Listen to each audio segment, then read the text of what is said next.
Thank you, Mr. Speaker.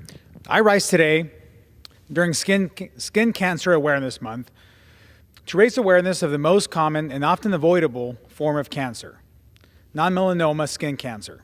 Nationwide, 3.3 million cases are reported annually, including over 13,000 in Pima County alone. Sun exposure on unprotected skin is the primary cause of skin cancer, and it's a year-round threat. Other risk factors include the use of tanning equipment, family history, and increasing age. Typically, this type of cancer is treated with Mohs surgery. But today, I am pleased to note a non-surgical alternative is available in Arizona, which means those afraid of surgery can now seek treatment. I congratulate Tucson dermatologist Mark Epstein for being the first in Southern Arizona to provide this new standard of care. This method avoids all potential complications of surgery, using a low-level X-ray precisely targeted through the use of ultrasound imaging with a rate of cure of over 99%.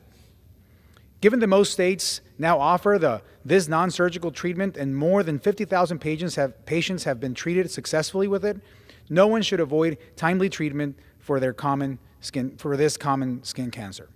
This month and always, I hope all Arizonans will take the simple skin care precautions necessary to prevent cancer. Mr. Speaker, I rise today to shine light on yet another tragedy unfolding at our southern border. We've all seen the surge of border crossings, fentanyl trafficking, and migrant deaths brought about by President Biden's mishandling of the border.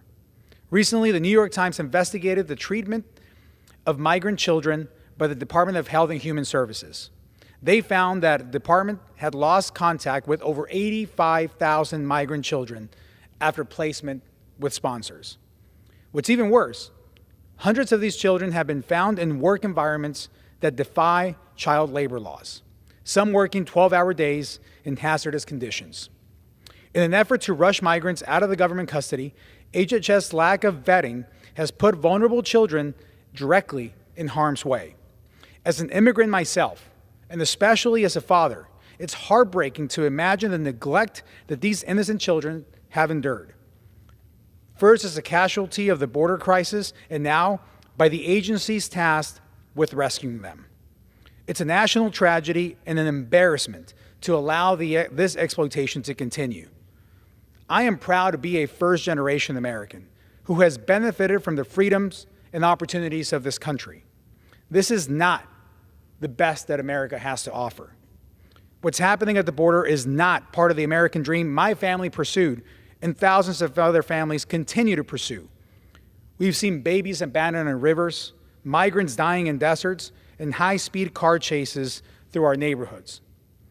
Last month, I led 75 of my colleagues in a letter to the Biden administration and the officials demanding accountability for this terrible neglect.